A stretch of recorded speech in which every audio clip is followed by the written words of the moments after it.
সত্ত্বেও বিতর্কিত স্যালাইন। আপনারা আমার সোশ্যাল মিডিয়া হ্যান্ডেল ফলো করেছেন। আমি পুরো তথ্য দিয়েই সকালে পোস্ট করেছিলাম।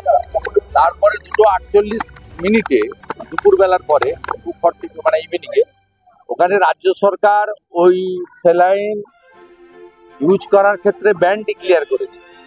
তার কারণ ওদের দুর্নীতিটা ধরা পড়েছে। অনেক আগেই কর্ণাটক সরকার ব্যান করেছে এবং এফআইআর হয়েছে। আমি কেন্দ্রীয় স্বাস্থ্যমন্ত্রী জেপি নাড্ডাজিকে অনুরোধ করেছি যাতে ড্রাগ কন্ট্রোলার কমিশনার এই বিষয়ে অ্যাকশন নেন, এবং আমি মনে করি এনফোর্সমেন্ট ডাইরেক্টরেটের এই কেসটা নিয়ে নেওয়া উচিত। পশ্চিমবঙ্গ ফার্মাসিউটিক্যালকে ব্যান করে দেওয়া ছিল। শুনুন, এই যে কোম্পানি, এই কোম্পানির মধ্যে মুকুল ঘোষ বলে একজন ডিরেক্টর আছে, বহরমপুরে বাড়ি। তার সঙ্গে সরাসরি কলকাতার, দক্ষিণ কলকাতার প্রভাবশালী পরিবার যারা এই রাজ্যটাকে চালায় তাদের সঙ্গে যোগ আছে। আপনি এমন কোনো জায়গা পাবেন না যেখানে এই পরিবার তার লোকেরা দুর্নীতির সঙ্গে যুক্ত নয়। এটা গরিব মানুষের, কারণ ওনার বাড়ির লোকেরা তো, স্বাস্থ্যমন্ত্রীর বাড়ির লোকেরা তো হসপিটালে যায় না, তারা বেলভিউ নার্সিংহোমে যায়, অ্যাপোলোতে যায়, এবং তারা হপকন্সে যায়, আমেরিকা দুবাইতে যায় চিকিৎসা করাতে। তারা সরকারি হসপিটালে যায় না।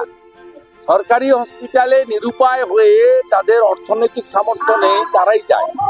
আর তাদের জীবনকে কিভাবে ধ্বংস করছে নোয়িংফুলি ওয়েল।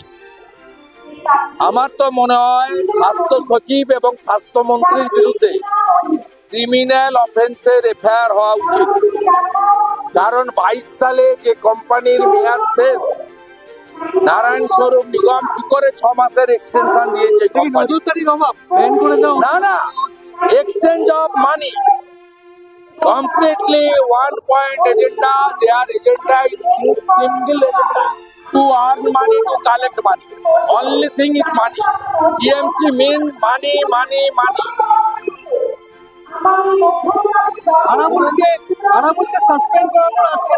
আমি বলবো না ষোলো শান্তনু সেন বলছে আমি জানতাম না কি কারণে সাসপেন্ড হলো।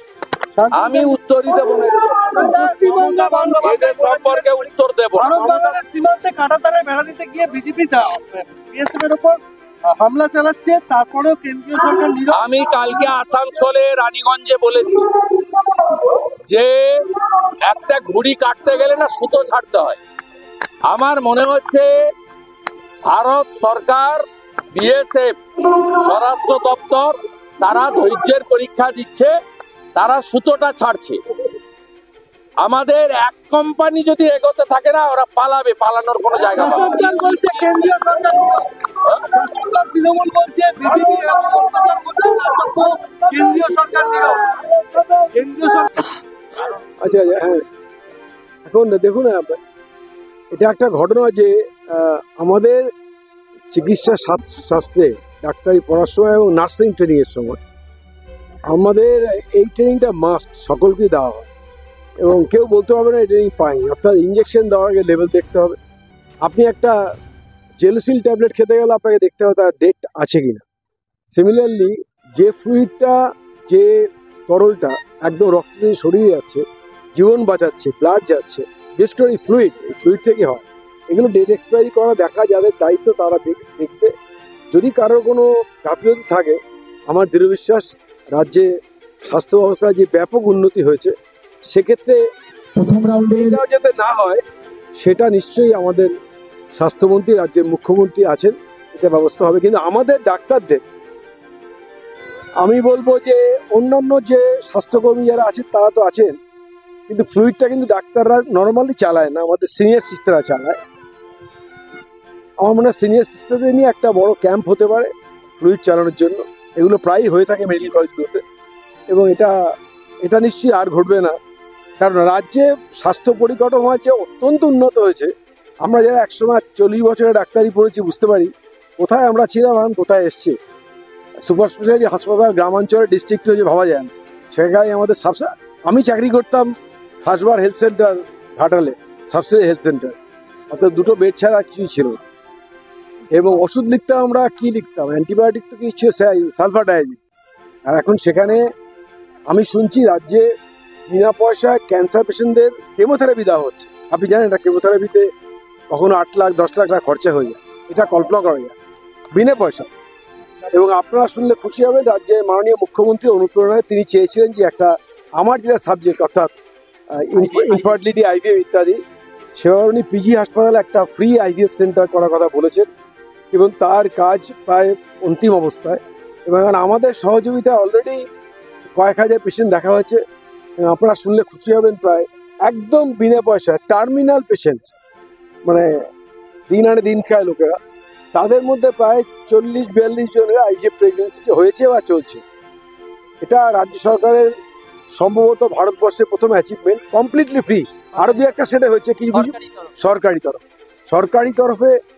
এই চিকিৎসা এই জন্য বলছি কারণ ইনফার্টিলিটি চিকিৎসাতে একটা ব্যাপক সংখ্যক পেশেন্ট আছে, কিন্তু খরচাটা ব্যয়সাধ্য এবং চিকিৎসার সাফল্য কিন্তু গ্যারান্টিড নয়, মানে একবারই হবে বলা যায় না। সেই রকম একটা জায়গায় যে জিনিসটা মাননীয় মুখ্যমন্ত্রী বলেছেন, এবং আমার এখন 72 বছর বয়স, ইভেন দেন আমি রাজি হয়েছি যে যদি পরিশ্রম আমি 2 দিন পিজিতে বিনা পয়সায় পেশেন্ট দেখি, মঙ্গলবার বৃহস্পতিবার। এবং এটা কিন্তু পুরোপুরি রাজ্যের মুখ্যমন্ত্রী এত ব্যস্ততার মধ্যে একটা দীঘার মিটিংয়ে উনি এটা আমাকে বলেছিলেন বছর 4 আগে, আমার ঠিক ডেটটা মনে পড়ছে না। মানে মাথায় ওনার সব কিছু থাকে। আমাদের কর্তব্য আছে। এই যে আপনি বললেন যে ফ্লুইডটা, যিনি সিস্টাররা আছেন তারা যথেষ্ট কাজ করেন এবং এক্সপার্ট, আর একটু মনোযোগ দিলে এটা ঠিক থাকে। এবং যদি সেটা কোনো সাপ্লায়ারের জন্য হয়ে থাকে, সেটা তো অবশ্যই ভালো তদন্ত করে তার ব্যবস্থা হওয়া উচিত।